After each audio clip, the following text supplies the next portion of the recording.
Much love to you and yours. So I want to talk about this abortion thing going on. Some people are confused, especially the youth, about abortions being taken away. And they think that it's about rights. They think it's about women's rights being taken away. I think that this is very interesting because on one hand, we want to be valued as women, right? And life comes out of us. So to be valued as women, we have to appreciate the fact that life comes out of us, and that should be very special. It's difficult because the psych op tells us that we're not special, that your dark skin is not special, and your little brown babies are not going to be special either, you know? But that's not true. On the contrary, all the effort and work that it takes to suppress the energy of your little brown babies and yourself, where all the messages are telling you that what you're not and what you can't be, that they're writing the narrative for black women, for women, period. And so women were upset when they heard about this ruling where abortion is outlawed in Alabama. And definitely, like, rapes, you know, incest, everything. It's just no abortion.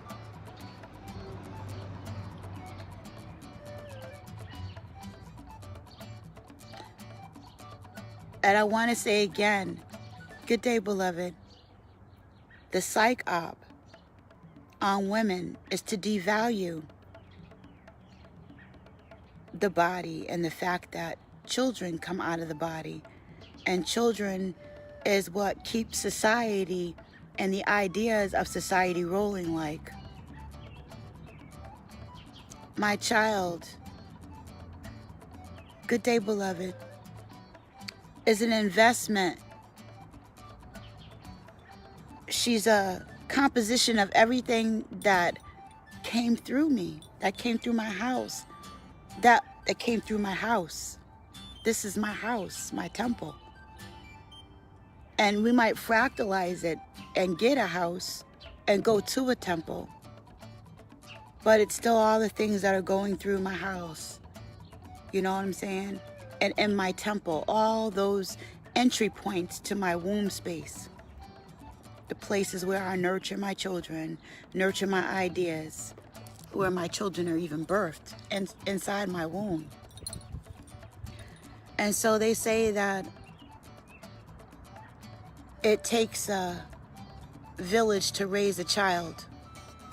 But we're taught that it's okay because man's law said it's okay to kill. We're reading this is the hypocrisy that I grew up with, that it was beyond me.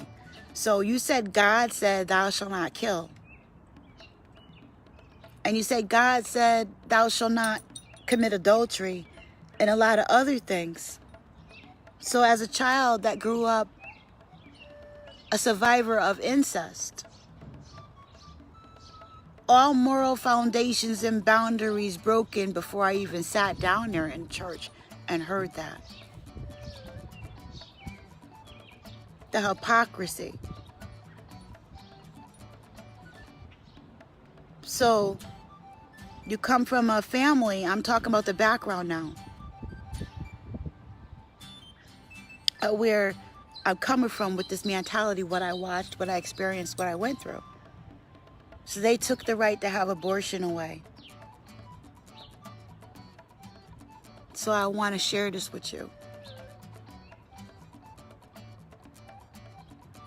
As people that are awakening and that have been through so much,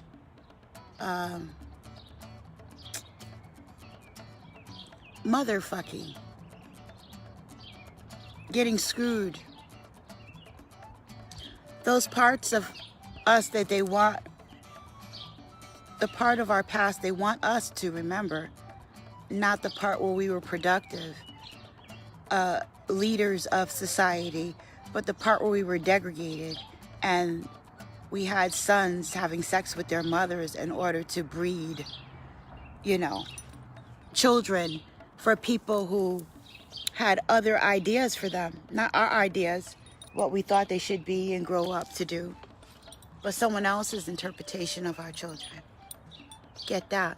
How this society makes laws and stuff where white collar crime can get a slap on the hand and better conditions with imprisonment than somebody that pretty much a misdemeanor or a lesser crime. Maybe they got caught with a small amount of drugs or stole a small amount of money, you know, hundreds or thousands versus millions on a white collar. And they go and they stick them in jail and they don't have access because of their due process. They don't have access to really good lawyers and stuff like that. It figures, I knew they would probably do something. You don't have a share button. That's funny. They always do something. At least you can hear me and they didn't mute it. We can share after. Okay, so we're coming from these conditions where we already know that they make laws and rules in society to cater to the people who are profiting off of our demise or ignorance, okay? So they want a league of niggers because nigger means ignorant, oblivious to what's happening to you. That's the cattle and the sheep. So they took away abortion. And we're upset about that. A lot of women, I'm going to say again, oh my gosh, they took away our rights. Did they? Do we know? A lot of people, I was talking with my daughter, and a lot of people don't even realize that they're putting baby fetus material. They're putting human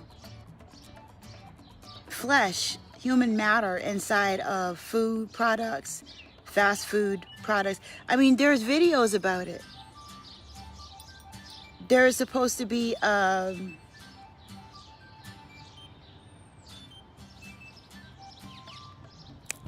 baby fetus material inside the Pepsi. I was reading, I was listening to a video. Okay, you have cloning. That's part of the issue behind them wanting to shut down the abortion clinics, is because they've misused, from my understanding, in general, misused their right to be able to handle this issue regarding women's bodies and helping to manage women's bodies, and the material that comes out of the bodies has been a free-for-all for people who want to clone. There's the umbilical cord thing. There's DNA that's very valuable that comes from out of these clinics. And then there's loonies doing their shenanigans with black magic and occult systems, using it to do other stuff. There's things that can happen with the flesh. Side note, but it's all part of the same thing. These people, there's a disease you can get called clucks from eating flesh, and it can kick in to up to like 50 years after you've eaten human flesh. It's called clucks. Now, to my understanding in my research, they first discovered it, that's bullcrap, from some African tribe. Okay, how you first discover it from some African tribe, when it's noted that Europeans were using flesh as medicines and stuff in the 1600s to 1800s. They were still using flesh as media sign. You know, they had cookbooks and stuff. It was an alchemy. They were using melanated people, as it was told that are, in the same way that in Africa, they think the albino or a virgin is going to help them cure AIDS. The mentality is that the melanated body parts, like the umbilical cord, I mean, they were using everything but the oink.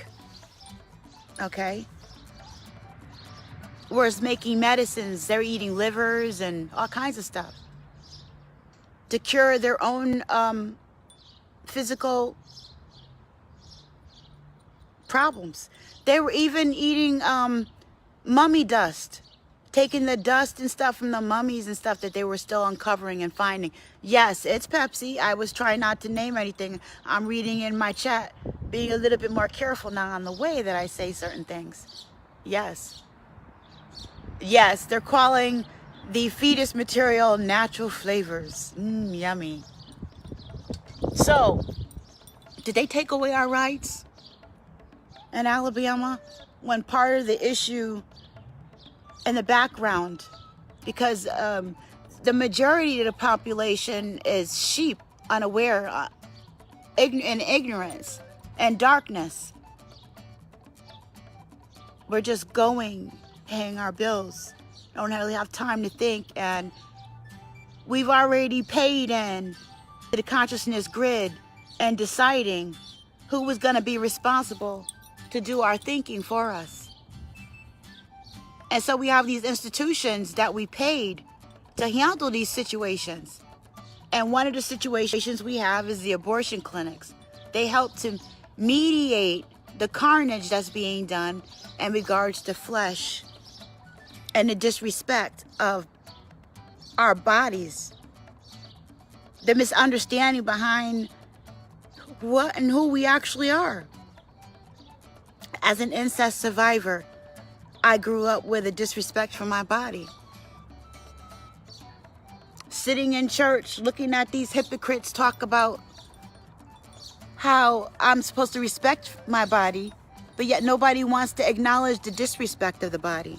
And there's being laws passed that says when people disrespect the body, hey, if you get raped or if there's incest, or, you know, once you grow up and you survive the incest or the rape and you grow up and you're loose with your body because you don't respect it, it's that football thing, field thing. They say, when I was studying psychology and I was in therapy, I learned that for somebody that gets raped to become a prostitute, it's not much of a big thing in their mind to decide to do that because they've already had borders broken in their mind and their spirit.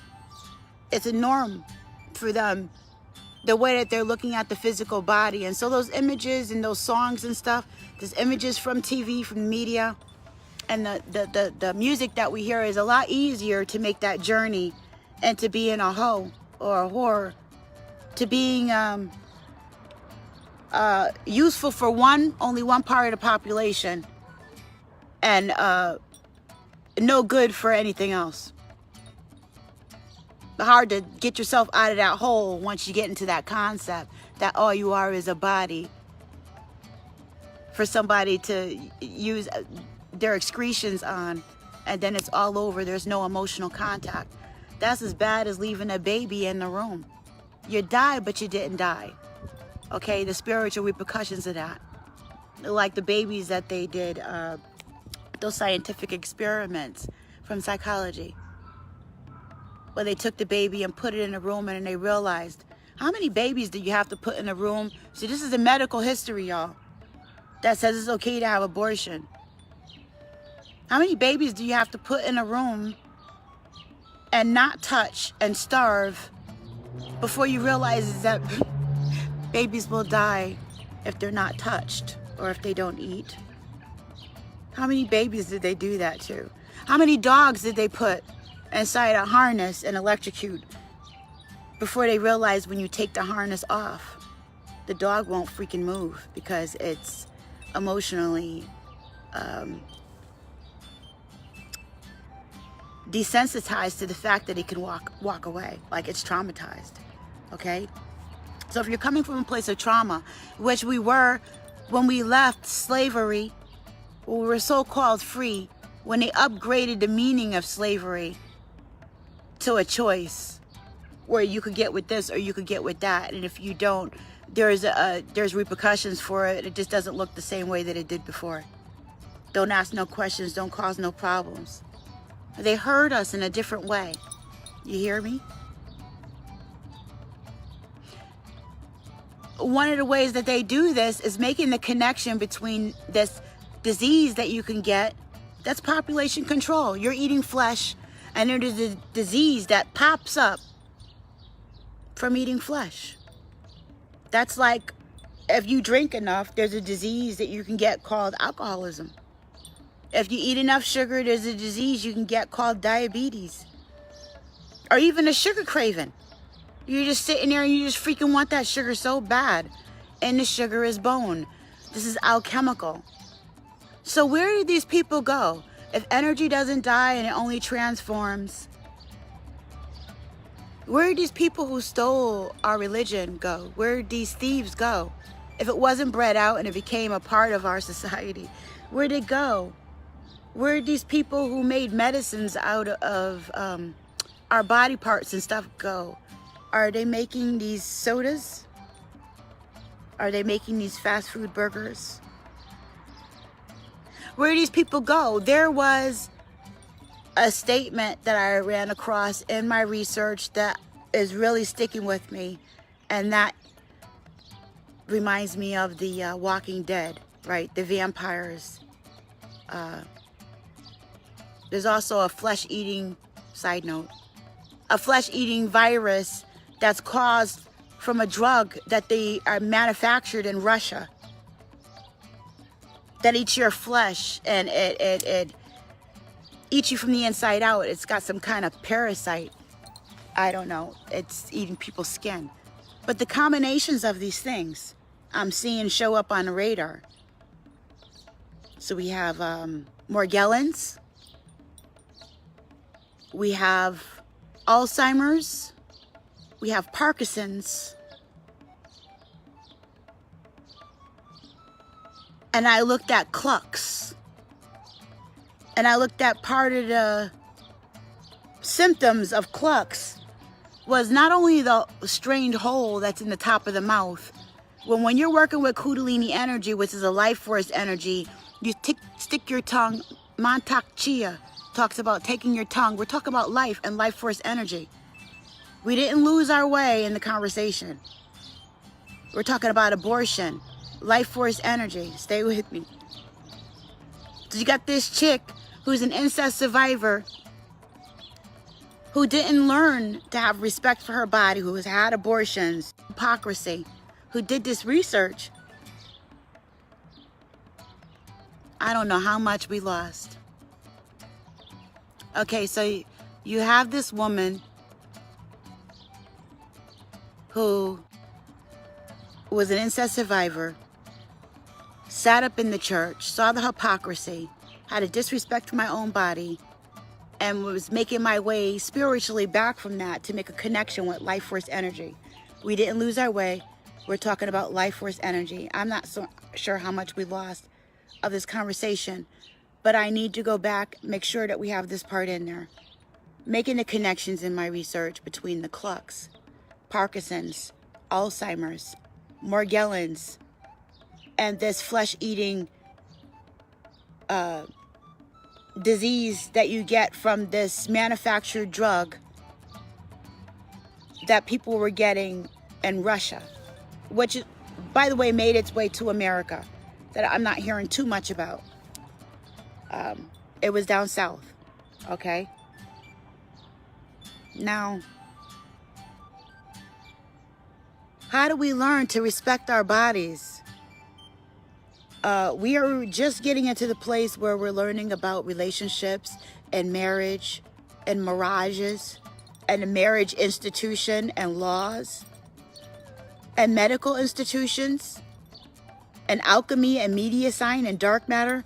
So we're just waking up. We're just waking up into the value of life and life force energy. How did they take away our rights? Sometimes people will create a problem. There was a disrespect. Energy never dies, it only transforms. And yes, everyone has the right to make their own decision, but I believe that things like this need to be corrected within our society, in our minds and in our hearts. She said, they took something away from us. Us young women is tripping.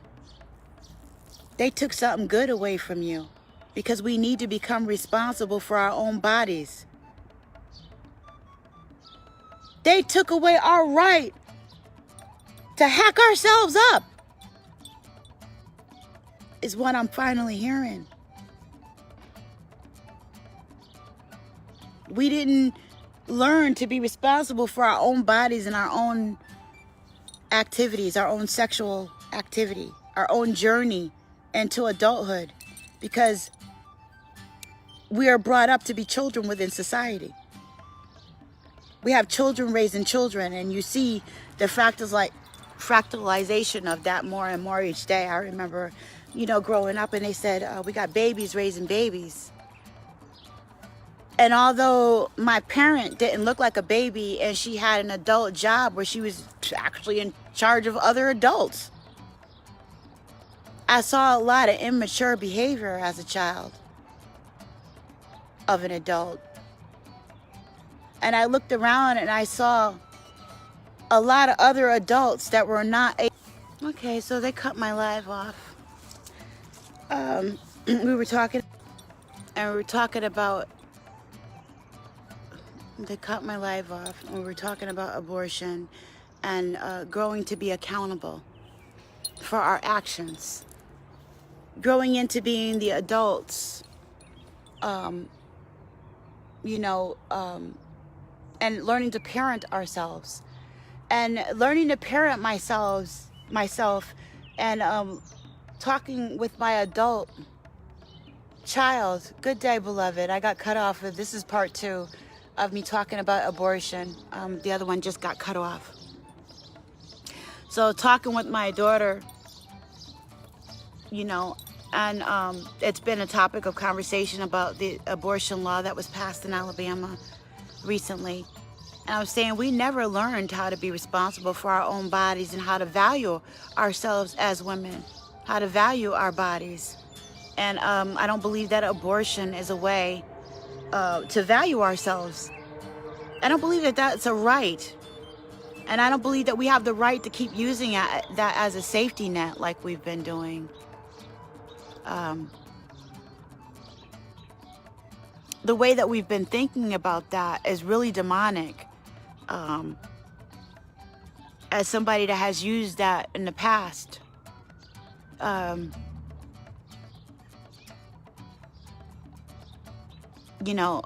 again, being an incest survivor, sitting up in the church, not valuing my own life, my own body as a woman, not really knowing what does that mean, outside of the hypocrisy that I saw.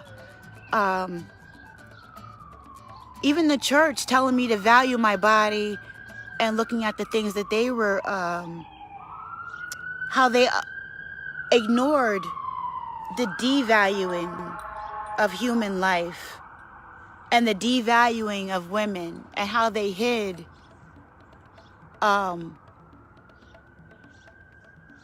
covered up this thirst for flesh that people got away with indulging in, whether it was pedophilia or rape, and how these families, the same families that go through this, were sitting up in the church reading verses thinking that this behavior was going to disappear, but energy never dies. It only transfers in this festering that a young woman will get in her gut with all the hypocrisy. around you, and then how that energy transfers where you really don't know the value of your own body coming from something like that. In the football field, whereas that was it. Women who have not been through incest and rape don't look at prostitution and infidelity or monogamy or sex outside of marriage in the same way that women who have had are incest survivors or rape survivors of rape. You look at it different, because that where that energy is, it's forever changed and breached. You've seen people at their rawest, most vulnerable spaces, you know what I'm saying, in their life. You know what kind of raw energy that is when you release your orgasm. We're not even taught to value that. We're not taught to value that. The slave master was taught to value that when he had the mother and the sons mate together, or the sons and the daughters, the husbands and the... So the somebody's playing with the internet. It usually happens when, you know, I go live.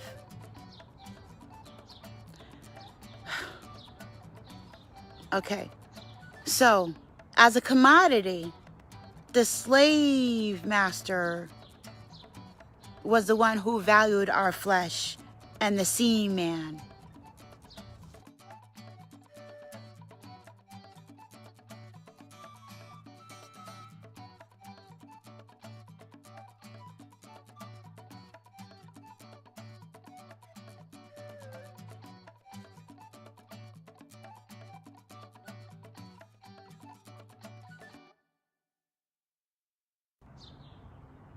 Okay, I'm getting cut off a lot.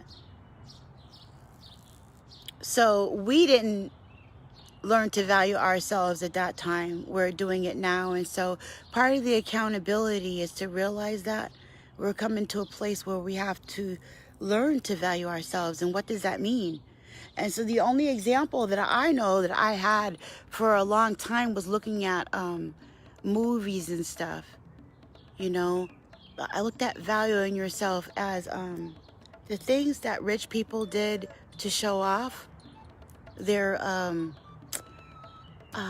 things that I didn't have. Rites to passage.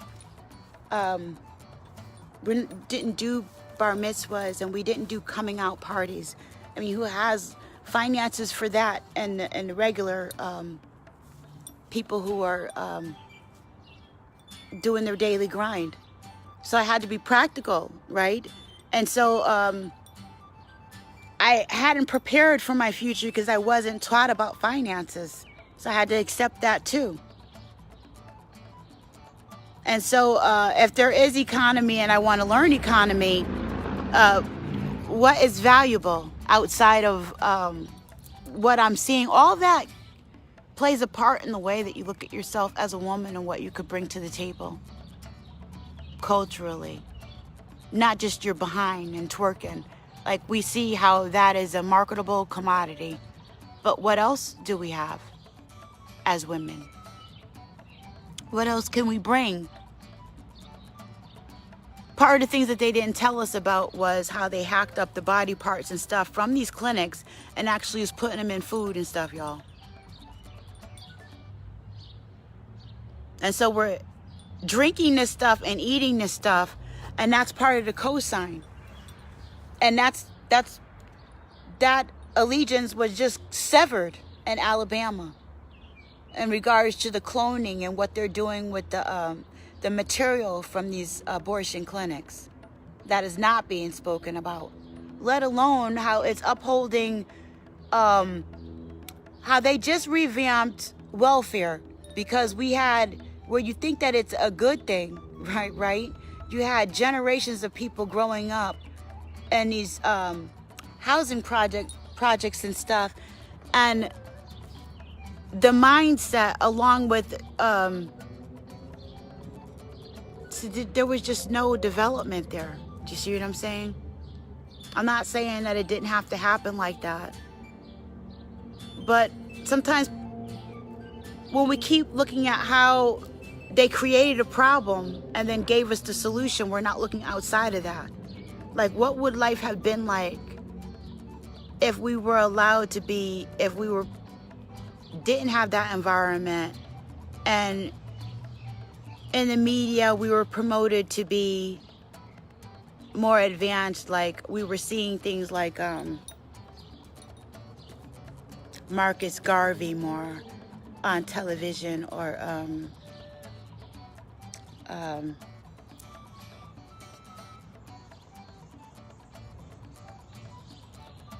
well, so many other people I'm trying to think of.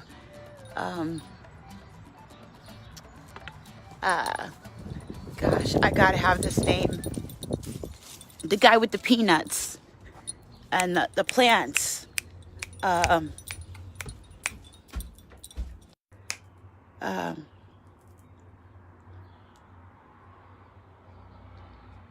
gosh, I can't remember his name. Anyway. Okay, so if we would have planned better, the bottom line is what I'm getting at is that we were looking at it totally in a twisted way. I don't believe they took anything away from us. I believe this is an opportunity for us to see the value, and how part of the accountability is looking at how we were never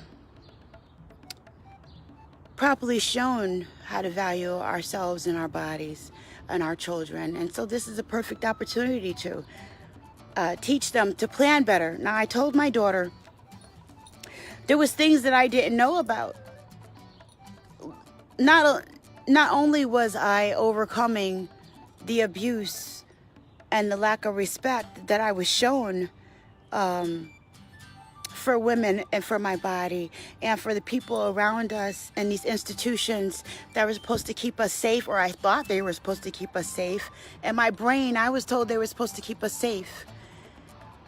It was just weird seeing how these things played out, where some people just didn't look, they didn't see anything at all, and others were capitalizing off of it. And this whole thing with marriage and women, that whole thing, we need to be revamped the way that women are looked at, period. And I don't really feel like the feminist movement that I've seen is there to do that either, especially because of the origins of it and how I've seen and the fruits of it. Where is the manifestations of the feminist movement in our cultures? Where are the places for women to go and be and become and respect themselves and to grow? Men have many institutions. Where are the ones for women, not governed by men? Now, I can understand a partnership in regards to universal law, you know, but where are the places where women can be independent and grow?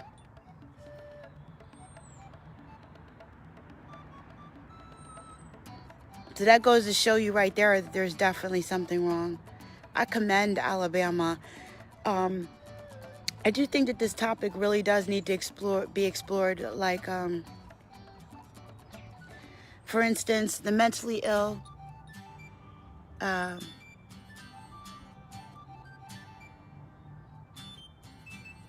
It's a sore subject, you know. There's women that have babies that are in like mental hospitals, and maybe they've had, you know, 3 or 4 children, and they actually want to sterilize them. So, is dictating this law opening doors for them to dictate more in the future what they're gonna make us do with our bodies, or is this getting us closer toward respecting our bodies? There are other states, but what I'm saying is that this definitely opened up the conversation for us to look at this further. Also,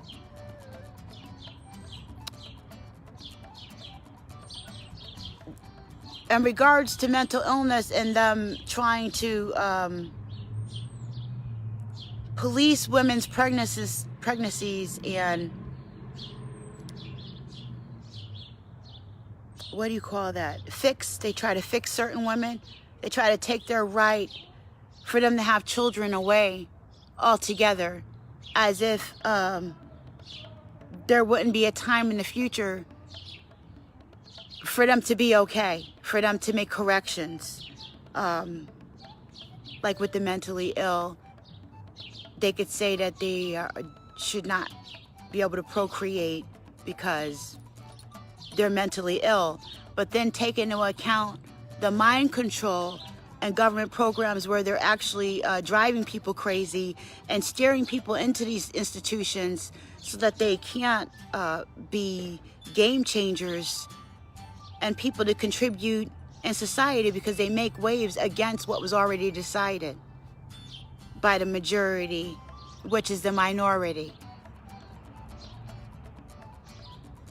They're the majority because they have resources, whereas the minority is actually the majority, but a minority when it comes to resources. All this plays a part in population control and how we look at people and babies and resources. I was telling this to my daughter, and I was saying how we need to be careful, yes, with these laws and stuff and looking at what direction they go in. But on the other hand, as far as the accountability is concerned, it's time for us women to teach our daughters and sons about birth control outside of Planned Parenthood. Birth control as in there's a 14-day window after you have your menstrual cycle.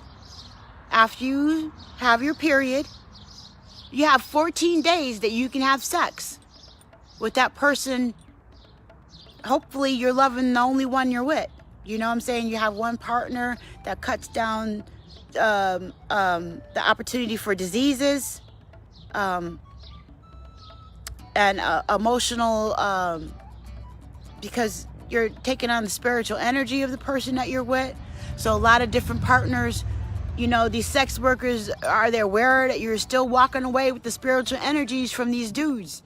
Whether it's a job or not, it's still there. Just like when you have an abortion, the energy from that child is still there and was walking with you through life. It's like a space where there would have been a child.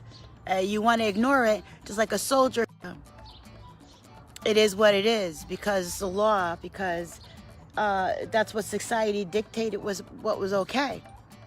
So abortion is the law and it's okay. But if you do it, there's a space in your life where there would have been a child. And it's apparent, because energy never dies, it only transforms. So nobody is teaching us about the spiritual ramifications. And it would make sense, because the people who have hurt us, nobody was teaching us about the spiritual ramifications of the actions that we're doing. And it would make sense because the people who have made it okay, the governing people in society who have made it okay to have this behavior that's exploitive, they're not trying to pay attention to the repercussions of their behavior either, on a matter of fact. On the contrary, they're running away from it with devices like Shern and mind control and 5D and population control, like policing what people are saying and stuff like that on the internet.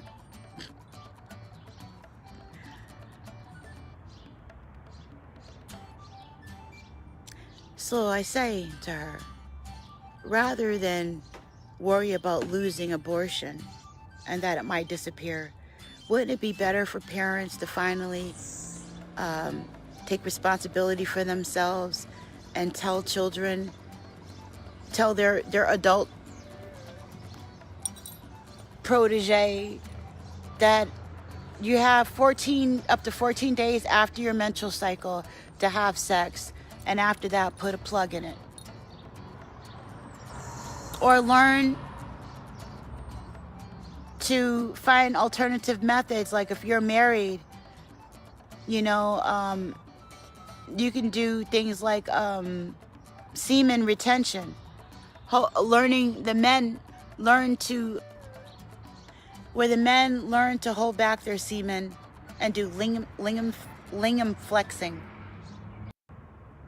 Check out Shatipati Kundalini Yoga. Well, we learn to control our Kundalini. It's out of control because it's like a fire. It's a thirst. Well, you know how it is if you've ever had sex and had an orgasm. That 0.0 space is very difficult to maneuver in.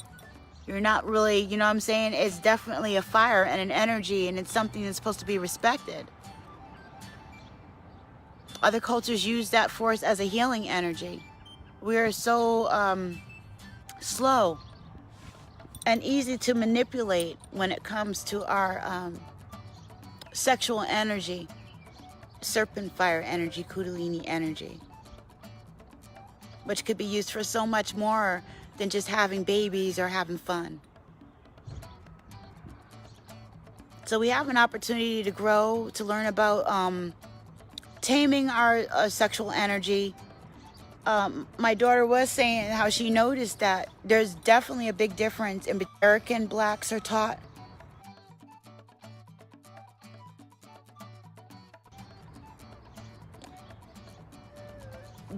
Feeling as if she's just that, you know, black people are just wild, and looking at other nations and stuff and the way that they have certain rules and structures for the interactions that they have between the men and the women, you know, certain protocols they have for mating. I remember feeling when my daughters were little that I wished me and my husband were on the same page with finding them husbands and stuff, because I was like, you know, that would have been a good time to know some really good Hebrew Israelite families, you know what I'm saying? To think about the possibilities for our daughters, and looking at the way out here on these streets. I started to be concerned about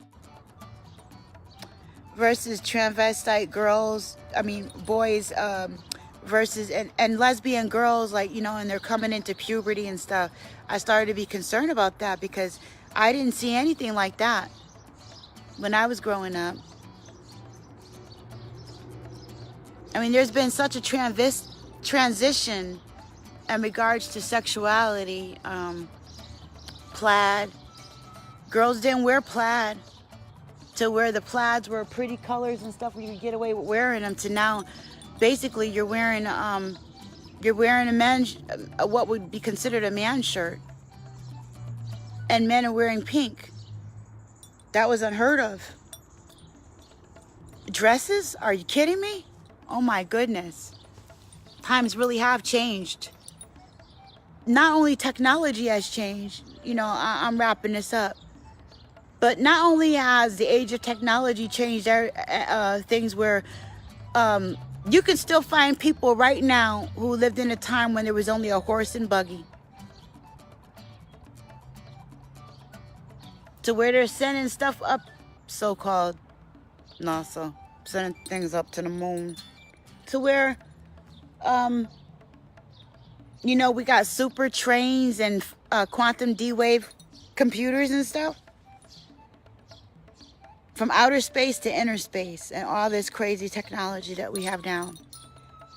From outhouses to toilets, you know, and portable toilets and stuff like that. Pretty interesting, right?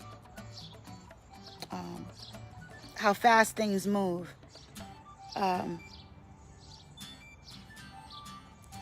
Bug that just jumped on me. Okay. There was one other thing that I had wanted to say, but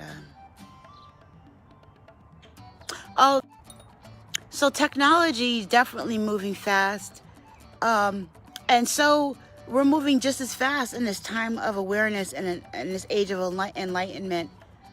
Things are moving quite fast too, you know. So who would have thought that we would have been. Now I wish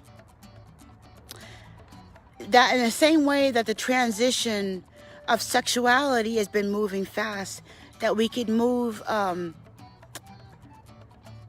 the way that we looked at skin color and mentality, that we can make a transition in that too, you know, and make it more about the mentality and the nature of a person and less about the exterior, you know, the kind of materialism, the kind of things that money does not define whether a person is a good nature or credibility at all. Okay.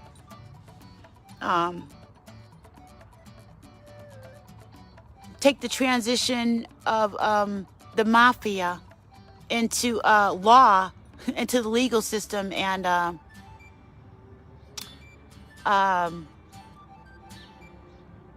the labor union. What is it?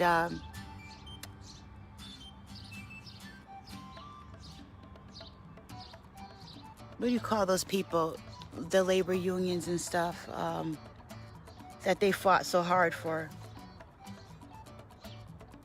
You know, just people being able to take advantage of, you know, doing things that were once called unlawful, you know, and bringing them into, like, during Prohibition, and bringing them into a space where things are legal, you know.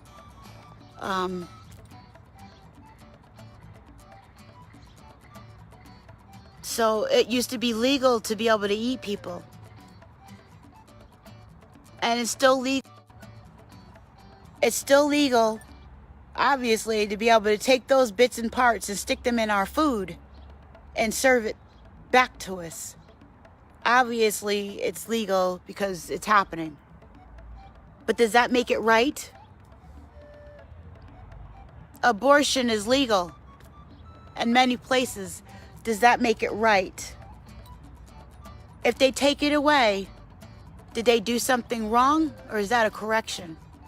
Is that an opportunity to make a correction? If they give us a choice of 5 things, is that a choice? Because now you're just looking at 5 things. What about all the other stuff that wasn't on the list? Now you're just paying attention to the list. Despite your face. Pay attention to your hand. Can't pay attention to your hand despite your face. Despite your face. Anyway, those were some things to be considered. It'll be interesting to see how this was chopped up. I'm really getting tired of it's. On another note, it's difficult to be a targeted individual and have to put up with so much stuff and ignore so many things. And even though you know that it's wrong and the people are wrong, you have to ignore it. And that's like a lot of the things that, you know, in our society that are going on, that they say it's okay to do. You know what I'm saying? It used to be okay to hang people from trees. It used to be okay. It used to be okay if a slave ran away to say they had a mental illness because they ran away, and slap a collar on their neck and put chains on them so they wouldn't run away anymore as a cure to their mental illness. The cure was for them. The cure was for the person who didn't want them to run away, not necessarily for the person who was claimed to have the mental illness. They weren't fitting in with what was already dictated norms in society. Okay? They had renegade thoughts. America runs on what?